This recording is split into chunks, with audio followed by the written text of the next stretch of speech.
Today our topic is biomolecule. हाँ जी, biomolecule से स्टार्ट करते हैं डेफिनेशन से। बायो का मतलब होता है लिविंग और मॉलिक्यूल का मतलब आपको पता ही है, मॉलिक्यूल। ठीक है जी। तो the organic compound which are essential for the life, growth and maintenance are called biomolecule. तो लाइफ के लिए, ग्रोथ के लिए और मेंटेनेंस के लिए जिन मॉलिक्यूल्स की, जिन ऑर्गेनिक कंपाउंड की हमें जरूरत होती है वो आपके बायोमोलिक्यूल्स हैं। इसके अंदर कौन कौन से होते हैं? तो वो है जी कार्बोहाइड्रेट। ठीक है, कार्बोहाइड्रेट के बाद में आपके पास में प्रोटीन्स, और प्रोटीन्स के बाद में आपके पास में आते हैं फैट्स, और लास्ट नंबर पे आते हैं हार्मोन्स। तो हार्मोन वैसे भी हमारे सिलेबस में नहीं है, ठीक है जी। तो लेकिन आपको कार्बोहाइड्रेट हो गया, प्रोटीन्स हो गया और फैट्स भी सिलेबस में नहीं है ज़्यादा। तो कार्बोहाइड्रेट और प्रोटीन मेन पढ़ने हैं। कार्बोहाइड्रेट जो होते हैं वो एनर्जी के सोर्स हैं, रोज खाना खाते हैं तो रोज जो खाना हमें दे रहा है वो एनर्जी है। प्रोटीन जो है वो आप लोगों को ग्रोथ के लिए रिस्पॉन्सिबल है, ये एनर्जी डोनेटिंग है, ये आप लोगों के ग्रोथ के लिए। फैट्स क्या काम करते हैं, जल्दी बोलिए। फैट्स एक्चुअल में स्टोर्ड फूड होते हैं। स्टोर्ड फूड का मतलब अगर कल को मान लीजिए जरूरत पड़ गई तो सबसे पहले फैट्स रिड्यूस होते हैं। तो ये बातें आपको बताना चाहिए। और हार्मोन्स जो होते हैं वो हमारी जो नेचुरल जो मोशंस होती हैं, जो भी XYZ रिएक्शंस होती हैं उनके लिए रिस्पॉन्सिबल है। और एक और होता है विटामिन्स। विटामिन्स होते हैं जी वाइटल एमीन्स, यानी कि ऐसे अमीन जो हमारे को जिंदा रहने के लिए चाहिए, और ये सारे के सारे बाहर से लिए जाते हैं, बॉडी के अंदर स्टोर नहीं होते। तो विटामिन्स अलग तरीके से चलते हैं, ठीक है। तो there are the 4 biomolecules which are included in the syllabus, that are carbohydrate, protein, vitamins। ठीक है, ये दोनों सिलेबस के अंदर नहीं है, सॉरी 3। चलिए स्टार्ट करते हैं बायोमोलिक्यूल्स के पहले टॉपिक से। What are carbohydrate? कार्बोहाइड्रेट क्या होते हैं? तो शुरू में जो डेफिनेशन दी गई वो बड़ी सिंपल थी। The hydrate of carbon are known as carbohydrate, ये बोला गया। कार्बो का मतलब कार्बन और हाइड्रेट का मतलब पानी। तो पानी और कार्बन को मिलाकर के जो कंपाउंड बनते हैं उन्हें कार्बोहाइड्रेट कह दिया गया। लेकिन डेफिनेशन में कह दिया गया कि जिनका फॉर्मूला ऐसा होता है, देखो CxH2O, वो सारे के सारे कार्बोहाइड्रेट है। Carbo means carbon, hydrate means water. तो जिनका फॉर्मूला CxH2O है दे आर कार्बोहाइड्रेट। तो किसी ने पूछा बना के दिखाओ, तो हमने बना के दिखा दिया। C6H12O6। क्या मैं इसको ऐसे लिख दूं, C6 और H2O6? थोड़ा मुझे बताते जाओ, कोई डाउट हो तो। हाँ बिल्कुल, तो बिल्कुल बिल्कुल ग्लूकोज एक कार्बोहाइड्रेट है, ठीक है ना। C6H12O6 को C6H2O6 लिख सकते हैं। एम्पिरिकल फॉर्मूला तो CH2 होता है। C12H22O11, इसको लिखना चाहते हो तो ये ऐसे लिखा जाएगा, C12 और H2O11। इसका मतलब X और Y सेम भी हो सकते हैं और X और Y डिफरेंट भी हो सकते हैं, पर ये होने पूरे पूरे चाहिए। तो ये ग्लूकोज है, ये सुक्रोज है। तो शुरू में जो डेफिनेशन दी गई ये दी गई, लेकिन बाद में गड़बड़ हो गई। इस डेफिनेशन पे रोंग लग गया। पता है क्यों? क्योंकि कुछ ऐसे कार्बोहाइड्रेट थे जिनका फॉर्मूला इसके अकॉर्डिंग नहीं था, और कुछ ऐसे ऑर्गेनिक कंपाउंड थे जिनका फॉर्मूला तो ये था लेकिन वो कार्बोहाइड्रेट नहीं थे। मतलब दोनों चीजें मिल गई। ऐसे मॉलिक्यूल भी मिल गए जिनका फॉर्मूला ही ये वाला नहीं था, but they are carbohydrate. Example आपका रैमनोज। रैमनोज का फॉर्मूला होता है जी आप लोगों के पास में C6 और H10 और O4। ठीक है जी। Some carbohydrate were discovered which formula is not like according to this. ये रैमनोज का फॉर्मूला था C6 H10 और O6। अब इसको बना के दिखाइए, शाबाश। तो C6 बन जाएंगे, H2O5 बन जाएंगे, लेकिन एक ऑक्सीजन फालतू बच जाएगा। ये देखो गड़बड़ हो गई।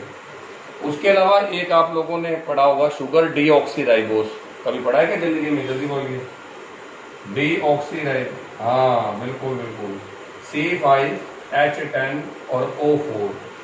अब इसके अंदर आप चेक करोगे तो C तो 5 है और H2O इसमें सिर्फ आपके 4 बनेंगे और 2 हाइड्रोजन बाहर रह जाएंगे।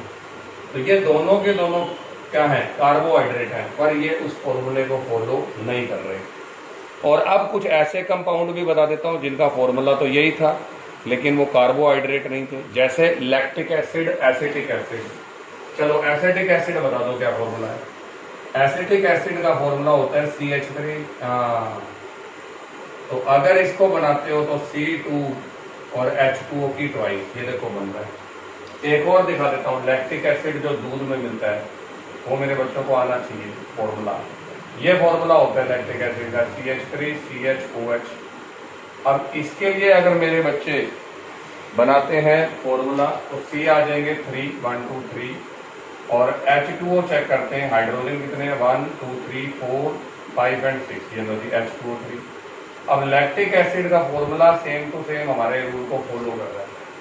तो अब साफ दिख गया कि this definition was considered as wrong, इसको रॉन्ग कह दिया गया। तो फिर अब नई डेफिनेशन आई, तो व्हाट आर कार्बोहाइड्रेट्स, किसी ने पूछा क्या होते हैं कार्बोहाइड्रेट।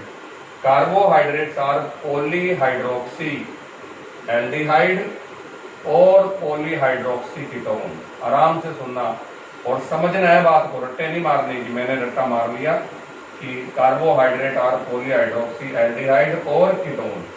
तो those compound which are polyhydroxy aldehyde और पॉलीहाइड्रोक्सी कीटोन और giving polyhydroxy aldehyde and ketone on hydrolysis. ऐसे कंपाउंड जो या तो खुद पॉलीहाइड्रोक्सी एल्डिहाइड और पॉलीहाइड्रोक्सी कीटोन है या जिनके हाइड्रोलिसिस से ये दोनों बनते हैं, उनको हमने कार्बोहाइड्रेट कह दिया। क्या ये बात समझ में आ गई मेरे बच्चों को? अब बताओ जी इनका मतलब क्या है, तुम बताओगे मैं नहीं बताऊंगा। हाइड्रोक्सी कौन सा ग्रुप है? OH। तो पहला क्वेश्चन, ये पॉलीहाइड्रोक्सी का मतलब क्या समझ आ रहा है? पॉली मतलब बहुत सारे। तो those compound which have many hydroxy group and at least one aldehyde group. जानते हो एल्डिहाइड को? अगर नहीं जानते तो नहीं जानते तो कोई शर्माने वाली बात नहीं है। तो जिनके पास मैनी OH ग्रुप और प्लस 1 CHO ग्रुप, उन्हें बोलते हैं आप लोगों के कार्बोहाइड्रेट। या जिनके पास मैनी OH ग्रुप और प्लस में 1 कीटोन ग्रुप, उन्हें बोलते हैं जी आप लोगों का कार्बोहाइड्रेट। या जिनके हाइड्रोलिसिस से ये बन जाते हैं। अब दो लोगों को मिलवा देता हूं जो मशहूर हैं आपकी नज़र में, जिनका फॉर्मूला है C6H12O6। ये फॉर्मूला किस किस का है बताओ शाबाश। ये फॉर्मूला एक तो है ग्लूकोज का, सुना होगा, और दूसरा इनका जुड़वा भाई जो मैंने पढ़ा दिया फ्रक्टोज का। शाबाश, याद कीजिए, स्यूडो फर्स्ट ऑर्डर रिएक्शन पढ़ाई थी केमिकल काइनेटिक्स में। हाँ, तो ग्लूकोज और फ्रक्टोज के बिल्कुल सुक्रोज का हाइड्रोलिसिस पढ़ाया था फर्स्ट ऑर्डर रिएक्शन में, स्यूडो फर्स्ट ऑर्डर में। और वहां मैंने मेरे बच्चों को बताया था कि सुक्रोज के हाइड्रोलिसिस से दो चीजें बनती हैं, एक ग्लूकोज और एक फ्रक्टोज, और इन दोनों का फॉर्मूला यही होता है। और इसके अलावा सुनना है तो और बता देता हूं, यही फॉर्मूला गैलेक्टोज का है, गैलेक्टोज, और ये ही फार्मूला मैनोज का है, माल्टोज का नहीं है ये formula. Glucose, fructose, galactose and mannose, ये चार के यही फॉर्मूले होते हैं। मिलवाऊंगा आगे। तो चलो फिलहाल आपने बोला सर मुझे दिखाओ, तो मैं आप लोगों को स्ट्रक्चर बना के दिखा रहा हूँ ग्लूकोज की, और ये आगे याद भी करवाऊंगा। जब मैंने ग्लूकोज को चेक किया तो ग्लूकोज के अंदर ऊपर CHO था और बाद में बहुत सारे OH थे, CHOH, CHOH, CHOH और लास्ट में CH2OH। अब आप देख के बताइए क्या ये पॉलीहाइड्रोक्सी एल्डिहाइड लग रहा है? जल्दी बोली शाबाश। Poly hydroxy aldehyde. और फिर मेरे को किसी ने कहा फ्रक्टोज भी बना के दिखाओ, तो फ्रक्टोज में भी 6 कार्बन होते हैं, ठीक है जी, और दूसरे कार्बन पर CO होता है, ऊपर CH2OH और नीचे भी CH2OH होता है, और बीच में बहुत सारे CHOH होते हैं। तो आराम से देख के बताइए क्या फ्रक्टोज पॉलीहाइड्रोक्सी कीटोन होता है? और नहीं। नहीं दिख रहा तो मैं बताऊंगा दोबारा से, ये मेरी गारंटी है। These are polyhydroxy and this is aldehyde and this is polyhydroxy and this is ketone. हाँ, तो ग्लूकोज क्या है? Glucose is a polyhydroxy aldehyde while fructose is a polyhydroxy ketone. Next topic आपका सिर्फ याद करने वाला है, सोर्स ऑफ कार्बोहाइड्रेट। तो कार्बोहाइड्रेट आप लोग रोज खा रहे हो, तो कार्बोहाइड्रेट का सोर्स क्या है? कार्बोहाइड्रेट का सोर्स है जी आप लोगों का ग्रीन प्लांट्स। ग्रीन प्लांट से सारा कार्बोहाइड्रेट बनता है। फिर है जी बायोलॉजिकल फंक्शन, सिर्फ इनका मेन काम है बॉडी को हीट देना, बॉडी को एनर्जी देना। सर्दियों में ज्यादा खाना खाया जाता है कि गर्मियों में? जल्दी बोलिए, शाबाश। हाँ, क्योंकि सर्दियों में बॉडी का टेम्परेचर ठंड की वजह से कम हो जाता है और हमें अपने बॉडी के टेम्परेचर को बनाए रखने के लिए एनर्जी या हीट चाहिए होती है, तो हम अननोइंगली खाना ज़्यादा खा जाते हैं। उसके अलावा ये सेल मेम्ब्रेन बनाता है और स्केलेटन बनाता है, तो ये कोई ज़्यादा बताने वाली बातें नहीं है। लेकिन अब इसके बाद आता है क्लासिफिकेशन। क्लासिफिकेशन पहला है इनका शुगर और नॉन शुगर, मतलब इनकी प्रॉपर्टी के बेस पे। तो क्लासिफिकेशन ऑफ कार्बोहाइड्रेट, अगर मैं आपको नाम से बताऊं तो तुम कह दोगे सर इसमें तो जरूरत ही नहीं आपकी। पहले वो कार्बोहाइड्रेट है जो शुगर है और दूसरे वो कार्बोहाइड्रेट है जो नॉन शुगर है। अब बताइए जी, शुगर कौन से होते हैं और नॉन शुगर कौन से होते हैं? तो ये तो कोई भी बता देगा। जो मीठे हैं वो कौन से होंगे? जल्दी बोलिए। हाँ, और जो मीठे नहीं हैं या फीके हैं या कड़वे हैं वो कौन से होंगे? Non sugar. शुगर पानी में घुलेंगे कि नहीं घुलेंगे वो तुम बता दो। और नॉन शुगर घुलेंगे कि नहीं घुलेंगे? जनरली नहीं घुलते, कोई एक आधी घुल जाए तो वो अलग बात है, ठीक है। अब बारी किसकी आ गई? इसमें जी शुगर के अंदर बात करते हैं। ग्लूकोज पता होगा मीठा होता है, हाँ। फ्रक्टोज यानी कि फ्रूट शुगर पता होगा, या सुक्रोज गन्ने का जूस पता होगा कैसा होता है। लेकिन नॉन शुगर में आ जाता है स्टार्च और सेलुलोज। तेरे को किसी ने कह दिया कार्बोहाइड्रेट होता है ग्लूकोज, तो तेने माइंड में सोच लिया सारे भी मीठे होते हैं। तेरे को किसी ने कह दिया कार्बोहाइड्रेट होता है सुक्रोज, तो तेरा पक्का हो गया मन कि ऑल कार्बोहाइड्रेट्स आर स्वीट। तो फिर पता लगा नीम का पेड़ कहता है मेरी पत्ती खा के देख ले, मजा आ जाएगा जिंदगी का। अब नीम की पत्तियां कैसी होती हैं बता दीजिए, शाबाश। क्योंकि उनमें सेलुलोज फुल भरा होता है।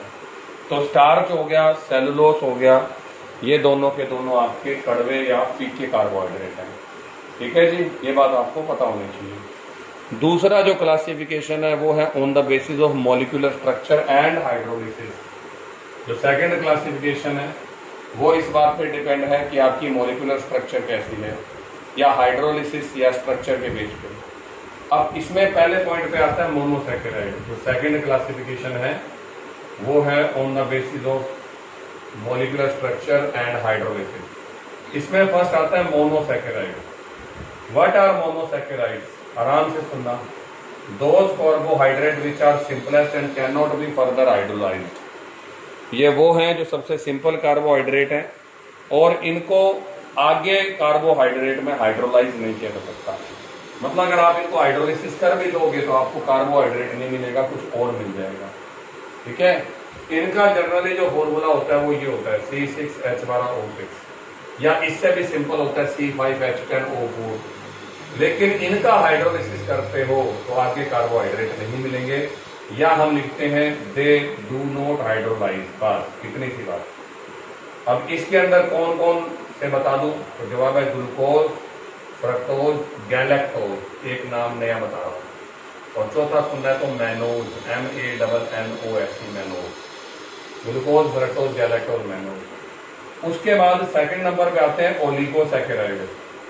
ओलिगोसैकेराइड वो लोग होते हैं जिनका हाइड्रोलिसिस होने के बाद, ठीक है ना, on hydrolysis they can give 2 to 10 monocarbohydrate unit. On hydrolysis they will provide 2 to 10 monosaccharide unit. इनका हाइड्रोलिसिस करते ही 2 से लेकर के 10 तक मोनोसैकेराइड यूनिट बनती है। इसी बेस पे हमने इनको आगे क्लासिफाई कर दिया। और वो है डाइसैकेराइड। बताओ जी क्या होगा डाइसैकेराइड, नाम से पता लग रहा है डाइसैकेराइड। डाइसैकेराइड वो होते हैं जिनके अंदर अगर पानी डाल दोगे तो ये 2 ms यूनिट देंगी। ms दो नहीं मत लिख देना, ms यूनिट का मतलब मोनोसैकेराइड यूनिट। अब मैंने डाइसैकेराइड से बोला आपका तो फिर फॉर्मूला होगा, कहते हाँ है C12H22O11, और उसके बाद आपने इसमें पानी डाला और ऊपर हाइड्रोलिसिस लिख दिया तो आपके पास 2 यूनिट बनेगी, C6H12O6 और C6H12O6। और ये पिछले साल तक मेरे सिलेबस में थे। इस साल इन्होंने डाइसैकेराइड को बाय बाय कह दिया। अगर आप चाहोगे तो मैं करा दूंगा। तो डाइसैकेराइड के अंदर फॉर्मूला होता है C12H22 और O11, और 3 बिल्कुल ये पेपर में आएगा डाइसैकेराइड कौन कौन से नाम बताओ। तो 3 थे हमारे सिलेबस में, 1 नंबर पे सुक्रोज, 2 नंबर पे माल्टोस और 3 नंबर पे लैक्टोज। और ये तीनों शुगर हम रोज खाते हैं। सुक्रोज का मतलब है, हाँ सुक्रोज का मतलब चीनी वाली शुगर, माल्टोज का मतलब आलू और चावल वाली शुगर, और लैक्टोज का मतलब दूध वाली शुगर। ये हम रोज अपने हाँ जी खाने के अंदर यूज करते हैं। आवाज आ रही है हमारी? जल्दी बोलिए, शाबाश। आवाज आ रही है क्या? वो कह रहा नहीं सर आपकी आवाज नहीं आ रही, मुझे नहीं सुन रही। चलो हाँ थैंक यू। तो अब ये पहले नंबर पे हो गया। तो ये थे डाइसैकेराइड। अब आप ट्राइसैकेराइड के बारे में विचार दो। हाँ बोल मेरे बेटे क्या बोल रहा है? ओलिगोसैकेराइड की तो एग्जांपल बता रहा हूँ। ओलिगोसैकेराइड कहता मैं 2 से लेकर 10 यूनिट मोनोसैकेराइड की बनाऊंगा, और उसमें मैंने तेरे को 3 क्लासिफिकेशन करा रहा हूं, ए डाइसैकेराइड, बी ट्राइसैकेराइड, तीसरा सी टेट्रासैकेराइड। वही तो बता रहा हूं, और क्या बता रहा हूं? ठीक है, ओलिगो के एग्जाम्पल ही तो बता रहा हूं ताऊ जी। आ जाओ। अब ट्राइसैकेराइड का मतलब क्या होगा? जल्दी बोलो, शाबाश जल्दी से। हाँ सुन तेरे लिए रिमार्क्स, तेरे लिए बोल रहा हूं। ट्राइसैकेराइड वो ओलिगोसैकेराइड है जो हाइड्रोलिसिस पर 3 मोनोसैकेराइड यूनिट देंगे। इनका तू हाइड्रोलिसिस करेगा तो ये 3 मोनोसैकेराइड यूनिट देंगे। अब बच्चा इसके फॉर्मूले में ना गड़बड़ कर जाता है, अगर इसका फॉर्मूला पूछ लिया जाए। मुझे गड़बड़ नहीं दिखती। ये क्या हो रहा है बीच में, करंट क्यों लग रहा है भाई? C18H32 और O16 ये इसका फॉर्मूला होता है। और फॉर्मूला तो कोई बात नहीं है, लेकिन एग्जाम्पल याद करना पड़ेगा रेफिनोज। पर कल को मेरा बच्चा भूल जाए यार मैं तो फॉर्मूला भूल गया, तो मेरे पास ट्रिक है, सिर्फ ग्लूकोज का फॉर्मूला बता दो। जल्दी बोलो जल्दी बोलो। हाँ ग्लूकोज को 2 से मल्टीप्लाई करोगे और 1 पानी का मॉलिक्यूल निकाल दोगे तो आपके पास में आ जाएगा डाइसैकेराइड। ये देखो 2 से मल्टीप्लाई करा मैंने, 2 से मल्टीप्लाई के ये फॉर्मूला आया। अब एक वाटर का मॉलिक्यूल निकालो। क्या होता है वाटर का मॉलिक्यूल? H2O, 2 हाइड्रोजन और 1 ऑक्सीजन कम कर दे। कल को तू भूल जाए ट्राइसैकेराइड का फॉर्मूला बताओ तो 3 से मल्टीप्लाई कर दे, 18, 36 और 18। अब 2 मॉलिक्यूल निकाल दे। 2 मॉलिक्यूल का मतलब 4 हाइड्रोजन, 4 हाइड्रोजन का मतलब 32 और ऑक्सीजन निकाल दे। हाँ और ये लो जी, ठीक है बस रेफिनो। अब लास्ट बता दे टेट्रासैकेराइड क्या होते हैं। जल्दी बोल टेट्रासैकेराइड। हाँ इनका हाइड्रोलिसिस करोगे तो ये 4 देंगे, और इतने ही पढ़ने हैं। अगर कोई मेरे से पेंटा पूछ ले तो मैं बता दूंगा, क्योंकि मैं अनपढ़ नहीं हूँ, है ना। मैंने ट्रिक्स बताई, कंपटीशन में कुछ भी पूछ सकते हैं। और टेट्रासैकेराइड के लिए 4 से मल्टीप्लाई होगा। यहाँ फॉर्मूले के लिए ट्रिक दे रहा हूँ। कार्बन कितने हो जाएंगे वो बता दूंगा बस। 6 4 24 है ना। 24 का उल्टा क्या होता है? जल्दी बोलो। 42। और 42 का आधा कितना होता है?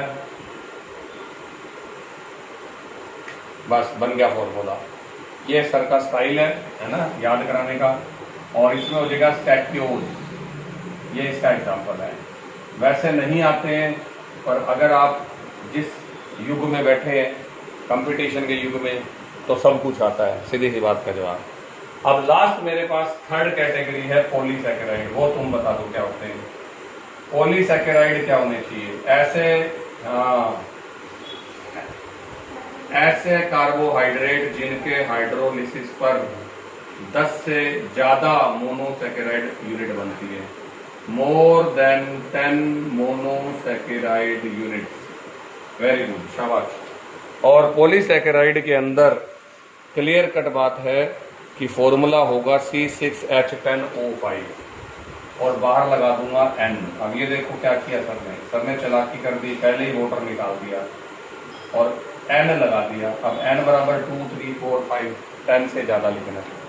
लेकिन ये दो टाइप के हैं, इनमें एक है होमोपॉलीसैकेराइड और एक है हेटेरोपॉलीसैकेराइड।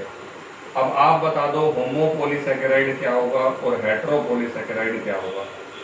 नाम से पता लग रहा है। हाँ बिल्कुल बिल्कुल बिल्कुल, ये पॉलीमर हैं।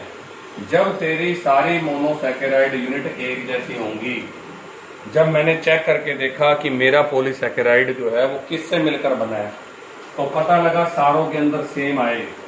तो if all the monosaccharide unit are similar obtained after the hydrolysis of polysaccharide, then it is homopolysaccharide.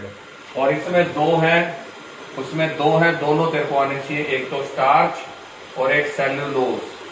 Starch और सेलुलोज की बात मैं बताता हूँ। स्टार्च को पानी डालोगे तो अल्फा डी ग्लूकोज यूनिट मिलेंगी, जबकि अगर आप सेलुलोज में पानी डालोगे तो बीटा डी ग्लूकोज यूनिट बनेगी। इसका मतलब स्टार्च किसका होमोपॉलीसैकेराइड है?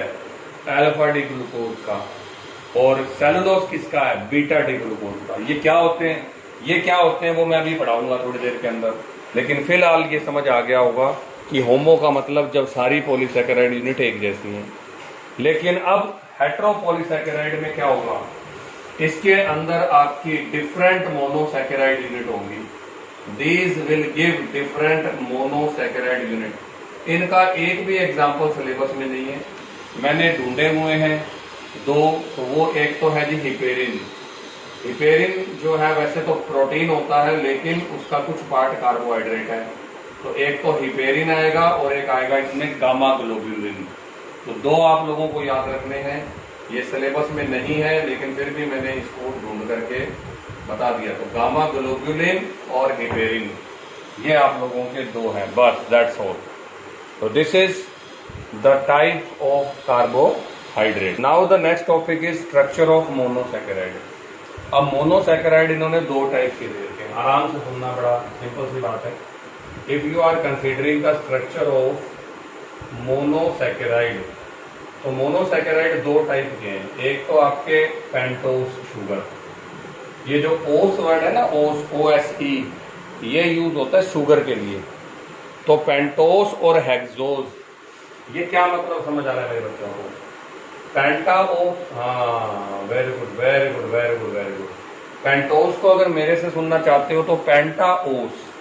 तो पेंटा तो तुम 2 मिनट में पकड़ लोगे कि तुमने एथ मैथ प्रो पेंटा एम नहीं कर रखा है ना। तो पेंटा का तो मतलब हो गया 5 कार्बन और ओस का मतलब होता है शुगर।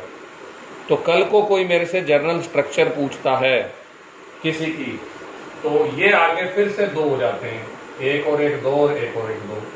अब पेंटोस के अंदर 2 हैं, एक तो होते हैं एल्डो पेंटोस और एक होते हैं कीटो पेंटोस।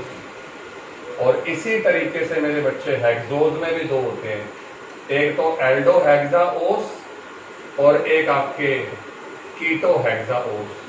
तो अब बताइए जी, शाबाश। एल्डो हेक्सोज और कीटो हेक्सोज। अब इनकी जर्नल स्ट्रक्चर बता देता हूँ, वही स्ट्रक्चर मुझे आगे याद रखनी है। याद रखना, एल्डिहाइड सबसे पहले होता है, क्योंकि वो आपका टर्मिनल वो है फंक्शनल ग्रुप। तो कोई मुझे एल्डो पेंटोस बनाने के लिए कहे तो पता है मैं क्या करूंगा? 1 कार्बन, 2, 3, 4, 5 ही कार्बन क्यों बनाए मैंने? क्योंकि तुम पेंटोस बना रहे हो, है ना। और अब एल्डो पेंटोस बना रहे हो तो फर्स्ट पे हमेशा CHO लगा दो और लास्ट वाले को CH2OH लगा दो। चाहे इसको आप लर्निंग कह दो, चाहे आप इसको क्रैमिंग कह दो, पर मैं जब 4 बार बना दूंगा तो तुम्हें समझ आ जाएगा। तो कभी भी आपको एल्डो पेंटोज की स्ट्रक्चर बनानी है तो ये ऑप्शन रहेगा। अब उसके बाद में क्या है, बीच वालों पे सभी पे CHOH, इधर भी CHOH, इधर भी CHOH, ये लो बन भी गया। फिर किसी ने मुझे क्या कहा कि सर कीटो, तो कीटो के अंदर एक समस्या ये है कि वो इंटरमीडिएट ग्रुप है। क्या मतलब होता है इंटरमीडिएट का? हाँ, और हमेशा ये दूसरे नंबर पे लगेगा। इसका भी लॉजिक दूंगा, हालांकि दिया हुआ है पर याद कराना है मुझे। तो ये भी 2 नंबर पे लगेगा। बाकी याद रखना, ऊपर भी CH2OH क्योंकि वैलेंसी पूरी करनी है, नीचे भी CH2OH और बीच वालों पर CHOH। तो ये जो मैंने पहले नंबर पे बनाया है ये एल्डो पेंटोज है, बाद वाला कीटो पेंटोज है। और जब ये बन जाते हैं तो बच्चों को हेक्सोज बनाने में ज्यादा देर नहीं लगती। बच्चे कहते हैं ये तो 2 मिनट बना देंगे। लो जी, अब इस बार कार्बन सर ने 5 की बजाय 6 कर दिए। पहला सवाल क्यों 6 क्यों कर दिए इस बार? क्योंकि हाँ, क्योंकि तुम हेक्सा ओस बना रहे हो, है ना। और हेक्सा ओस अगर बना रहे हो तो आप लोग कहोगे सर एल्डो हेक्सोज। इसमें पहले नंबर पे CHO, उसके बाद में लास्ट वाले पर CH2OH और बीच वालों पर मेरे बच्चे बोल ही देंगे CHOH, उसके बाद में CHOH और उसके बाद में CHOH। ठीक है। और लास्ट में अगर कोई कहते कीटो बनाओ तो फिर से वही काम कि सर आपने कहा था 6 कार्बन लगा दो और जो दूसरे वाला कार्बन है उसके अंदर बीच में डबल बॉन्ड लगा दो, ऊपर वाले पर भी CH2OH और लास्ट वाले पर भी CH2OH और बीच में वैलेंसी को इक्वल करने के लिए CHOH। तो ये जो मैंने आपको स्ट्रक्चर्स बना के दी हैं, ये स्ट्रक्चर्स हैं एल्डो हेक्सोज की और कीटो हेक्सोज की। पेंटोज मुझे ज्यादा नहीं चाहिए क्योंकि मुझे न्यूक्लिक एसिड बढ़ाने हैं, तो मैं ये नहीं कहता कि मुझे नहीं चाहिए, ठीक है, लेकिन फिर भी ये मुझे चाहिए। अब इसके बाद आती है जी इनकी नेक्स्ट स्ट्रक्चर, डी ग्लूकोज और डी, हाँ क्या कह रहे हो?